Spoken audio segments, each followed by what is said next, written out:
The Asylum on Black Hill. The old asylum loomed atop Black Hill, its crumbling facade silhouetted against a perpetually gray sky.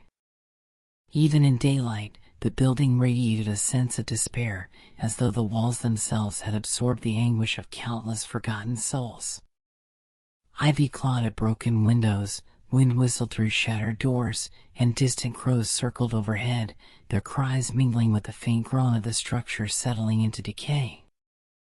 Rumors of Black Hill's asylum were widespread in town, abandoned decades ago, yet those who dared venture near spoke of voices whispering through the halls, shadows moving against the grain of light, and the occasional fleeting glimpse of figures where none should exist. A group of college students, curious, thrill-seeking, and daring, had planned their visit with a mix of excitement and trepidation. Among them was Claire, the de facto leader, whose fascination with the macabre had drawn her to countless haunted locations.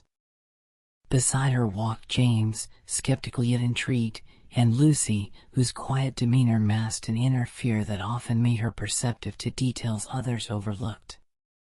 They carried backpacks filled with flashlights, cameras, and recording devices, each one prepared to document evidence of the asylum's lingering presence. Their path wound through the overgrown grounds, each step crunching over debris and loose stones, the hill steep and unwelcoming. As they approached the main entrance, an oppressive stillness enveloped them. The heavy doors, rusted on their hinges, groaned ominously as Claire pushed them open. Inside, the air was thick, smelling of mildew and something metallic, like dry blood. Light from their flashlights revealed long corridors lined with peeling paint, doors ajar or hanging from rusted locks, and the faint outlines of barred windows where patients had once gazed out, yearning for freedom. Somewhere deep within, a soft scratching echoed, perhaps a rat, perhaps something else entirely. The students exchanged nervous glances, the weight of history pressing down upon them. James scoffed to mask his unease, attempting to rationalize the sounds as mere remnants of the building settling. Yet even he felt a shiver run down his spine when Lucy whispered, "Did you hear that?" A soft, almost human sigh, drifting from the shadows ahead. Claire raised her camera to her eye, scanning the corridor, but the viewfinder revealed only the warped walls and scattered debris. Still, the feeling of being watched was undeniable, a prickling sensation that traveled across their skin. They pressed further into the asylum, unaware that the building's silence was deliberate, patient, and full of observation. At the far end of the hall, they found the records room, its door cracked open as if inviting them in. Papers were scattered across the floor, folders torn and stained, containing patient names, dates, and cryptic notes that suggested experiments, treatments, and something darker, accounts of events occurring in the present, written decades ago. Claire bent over one folder, her eyes widening as she read a description that mirrored their current movements with eerie precision. A group enters through the main doors. The leader shines a light into the corridor. A soft sigh is heard. One member questions the sound. They proceed further, her voice trembled, but she continued reading, unable to tear her eyes away from the words that described her and her friends, as if someone, or something, had foreseen their arrival. The whispers began then, faint but growing, threaded through the silence like a weaving spell. They were indistinct at first, but the cadence suggested names, warnings, and perhaps instructions. Shadows shifted along the walls, fleeting but unmistakable, responding to their presence. The students felt the weight of unseen eyes, the air thickening, and a sense of inevitability that seemed to coil around them like smoke.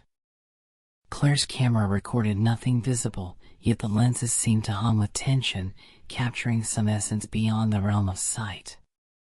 Outside, the wind howled against the hill, but inside, the asylum had its own rhythm, its own life, and it was aware. As they ventured deeper, the corridor split into two paths, one leading to the upper floors where the patients' rooms lay in ruin, the other descending to the basement, rumored to house the asylum's darkest secrets. The group hesitated, the air growing colder with each passing moment. The whispers intensified, almost chanting now, urging them toward one path, warning against the other.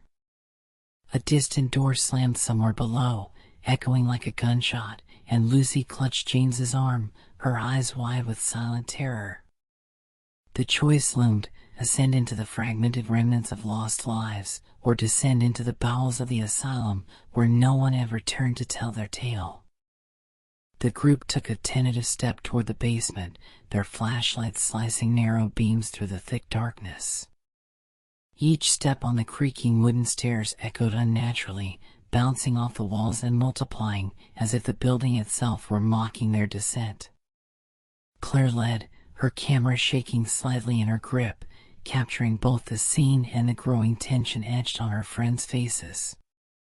James's skepticism waned with every footfall, his rational explanations faltered against the palpable dread pressing in from all directions. Lucy's breathing was shallow, her eyes darting toward shadows that seemed to twist and writhe when unobserved. The air grew colder with each step, carrying a scent that was part decay, part chemical, a remnant of forgotten treatments, or something far worse. They reached the basement landing, where rusted metal doors lined the walls, their hinges corroded and gaping.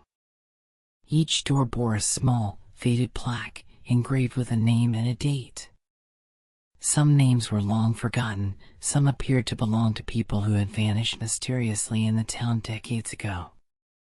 Claire paused at one door, brushing her fingers over the metal as the whispering voices coalesced around her. They were clearer now, almost forming coherent phrases: do not leave, stay, observe, remember. The echoes seemed to come from behind the doors themselves, as though the walls had absorbed the memories and agonies of the asylum's long-gone inhabitants.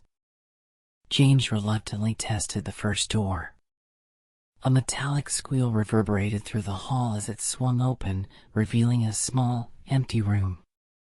Yet the emptiness was deceptive. The shadows inside were deep, unnaturally black, absorbing the beam of his flashlight. For a fleeting moment, he thought he saw a figure crouched in the corner, only to blink and find nothing there. Lucy shivered violently, backing away from the threshold, insisting they leave, but the whispers had begun following her specifically, coaxing her name from the darkness. It was as if the building recognized each of them individually, tailoring the fear it projected to their personal vulnerabilities. Claire urged them onward, drawn by curiosity and a compulsion she could neither explain nor resist. Deeper into the basement, they discovered a room marked Records Archive. Stacks of yellowed folders and brittle papers covered tables and floors. Claire knelt, sifting through the files with trembling fingers. Each folder chronicled patients' daily lives, treatments, and notes by the asylum staff. But the most disturbing were the margins, handwritten observations predicting events that had not yet occurred, or perhaps were occurring at that very moment. The descriptions were exact: the steps of the students on the basement stairs, their whispers, their startled reactions, each documented in meticulous, chilling detail. Claire's camera captured these pages, yet when viewed later on the screen, the text seemed to shift, subtle differences appearing that she could not account for. A sudden thud echoed from the far corner, making all three jump. A small metal cabinet had fallen, its contents spilling across the floor. Among the papers was a leather-bound journal, its cover cracked and worn. Claire picked it up, and the whispers intensified, vibrating in her head like a swarm of insects. Opening it, she saw entries written in an unfamiliar, angular script, yet somehow comprehensible. The journal recounted events in real time. They have arrived. The lights pierce the darkness. Fear is palpable. One hesitates. One observes. One is aware. The words mirrored them precisely, detailing their actions with an accuracy that defied logic. James stared in disbelief, his earlier rationality eroded, replaced by an uneasy understanding that they were no longer merely observers, they were participants in something alive, something sentient. The basement seemed to breathe around them. Shadows shifted independently of the light, moving across walls, pooling in corners, and occasionally breaking form into figures, some human-like, others grotesque. Lucy gasped as one shadow detached itself from the wall, crawling across the floor, silent yet deliberate. Claire filmed everything, compelled to record even as her stomach churned with fear. They reached a narrow corridor at the basement's far end, walls lined with peeling tiles and rusted pipes.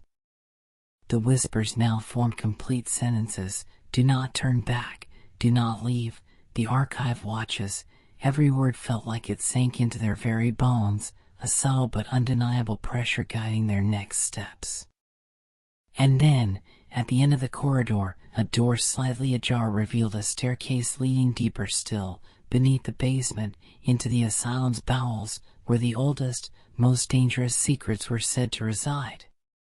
The shadows there seemed darker, almost liquid, and a faint metallic scent, iron, blood, and decay, thickened in the air. The whispers crescendoed into an insistence, pressing each of them toward the door while simultaneously warning them away. Claire's hand trembled over the knob. Every instinct screamed to stop, yet another force, invisible but irresistible, compelled her forward. The basement, the archive, the shadows, all of it seemed to converge, preparing them for the true heart of Black Hill's Asylum.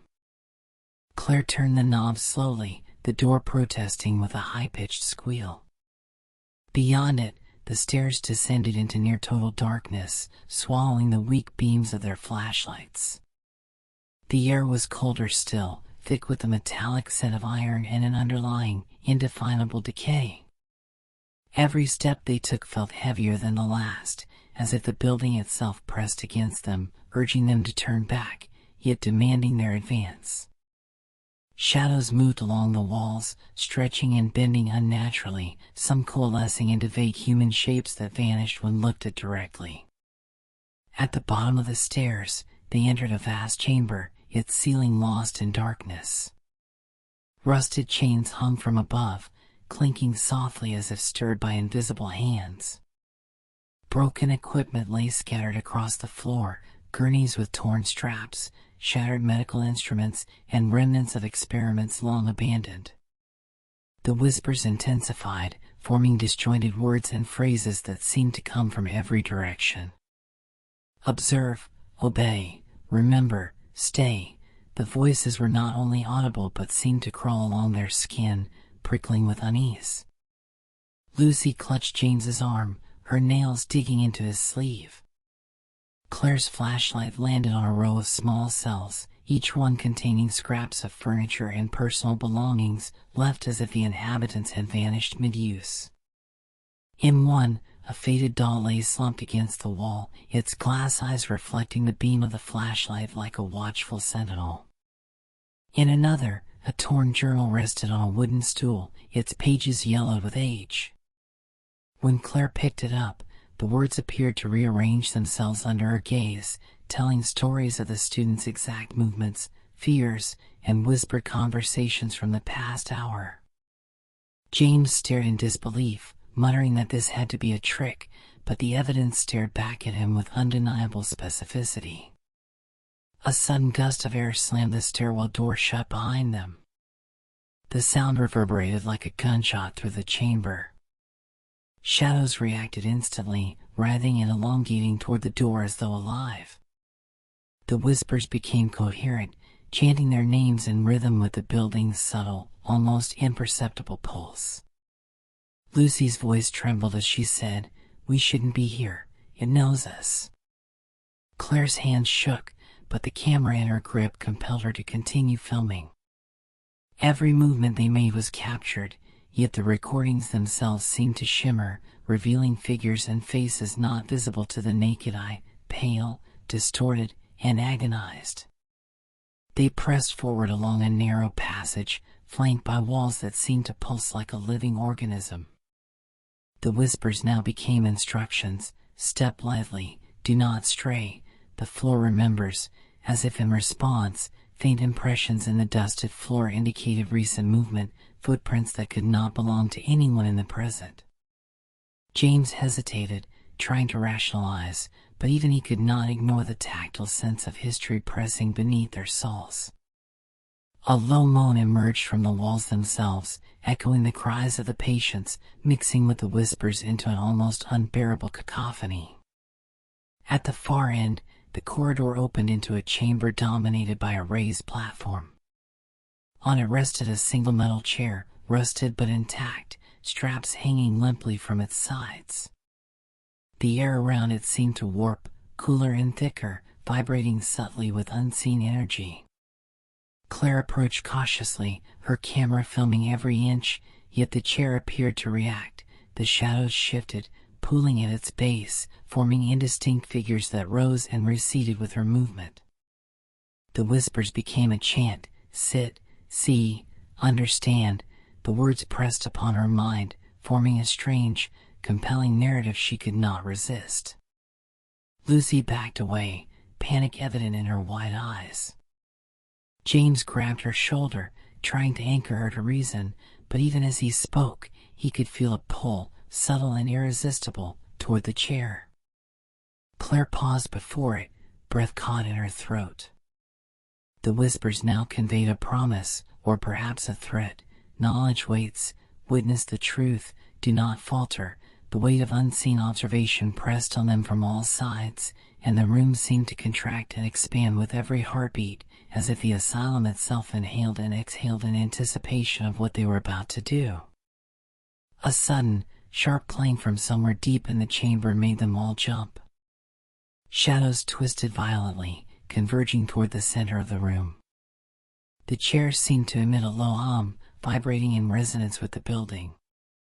Claire's hand trembled over the armrest, the whispers now insistent, threading through her thoughts: sit, witness, remain. And in that moment, each of them understood that the basement was not just a place but a living chronicle, an entity that required observation, demanded participation, and remembered every trespass, every fear, and every whispered secret. Claire's fingers grazed the cold metal of the chair. The whispers surged, urgent and demanding, threading through their minds: look, remember, witness. The air thickened with the scent of iron and decay, shadows twisting unnaturally, some forming vague human shapes that disappeared when directly observed. She lowered herself onto the chair, and the room seemed to exhale. The shadows recoiled slightly, yet the whispers continued, merging into a coherent, chilling message. Images of past patients, their terrified faces frozen in torment, flickered across the walls. Faces of staff, twisted in agony, appeared and vanished like reflections in broken glass.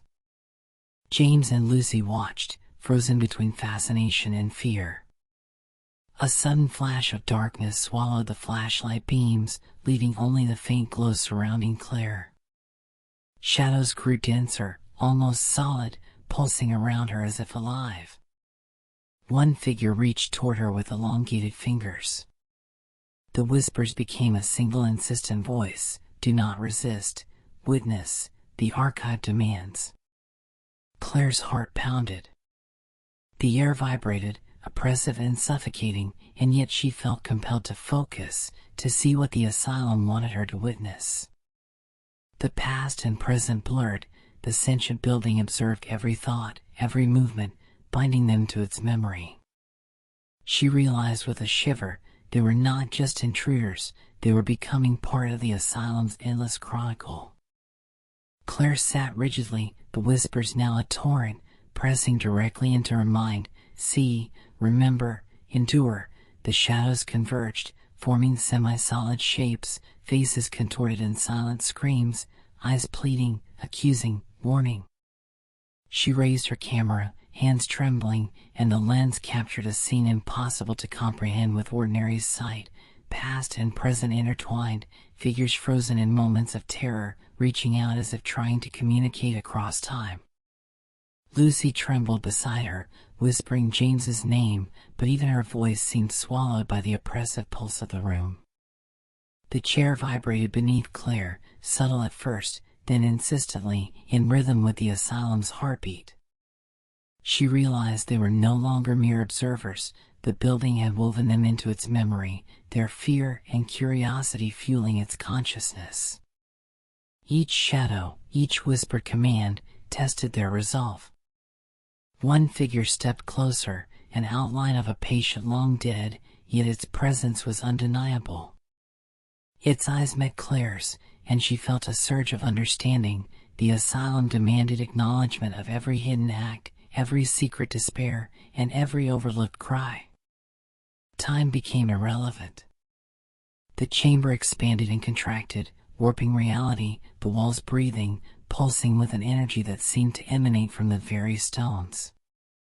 Claire's mind swam with fragmented images, patients restrained, staff scribbling notes frantically, shadows gliding silently through corridors. Each vision embedded itself in her memory, inseparable from her own identity. James and Lucy could only watch, paralyzed with terror, as Claire's consciousness seemed drawn further into the archive. Suddenly, a deafening slam echoed from the far wall. Shadows recoiled, momentarily revealing the room's true horror. Every past torment, every whispered command, every moment of despair was etched into the walls themselves, living and remembering. The figures of past patients shifted, some reaching toward her, others retreating into darkness, yet all demanding recognition. Claire understood then that the asylum was not merely a building, it was a sentient repository of anguish, and anyone who entered became part of its eternal record. Lucy screamed, breaking the trance, and James lunged to pull her back. The spell of the whispers weakened slightly as human panic reverberated, giving them a fleeting opportunity. Claire hesitated, torn between the urge to witness more and the instinct to survive. The chair seemed to pulse violently, a heartbeat of anticipation. The shadows swirled faster, forming a vortex of faces and hands, of stories incomplete, all converging toward her. Yet within that chaos, a single, clear thought emerged: leave, or remain forever. In a sudden, decisive motion, Claire pushed herself up, breaking the chair's pull. The shadows recoiled violently, and the whispers fractured into disjointed fragments, fading into an eerie silence. The hallway beyond seemed to stretch unnaturally as they sprinted toward the stairs.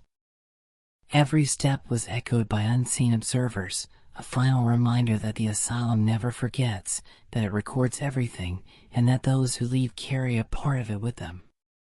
When they burst into the night air, the cold breeze of Black Hill felt almost miraculous. The asylum loomed behind them, silent but alive, its windows like watchful eyes. Claire's camera still recorded, though the images shimmered strangely, as if containing more than they could see. James whispered, voice shaking, "Do you think it'll follow us?" Claire stared at the looming silhouette against the dark sky. The answer was uncertain, yet in the depths of her mind, the whisper lingered, "We are part of it now, it remembers." They walked away slowly, hearts pounding, knowing that Black Hill would never truly release them, and that one day, the asylum would call again. The end.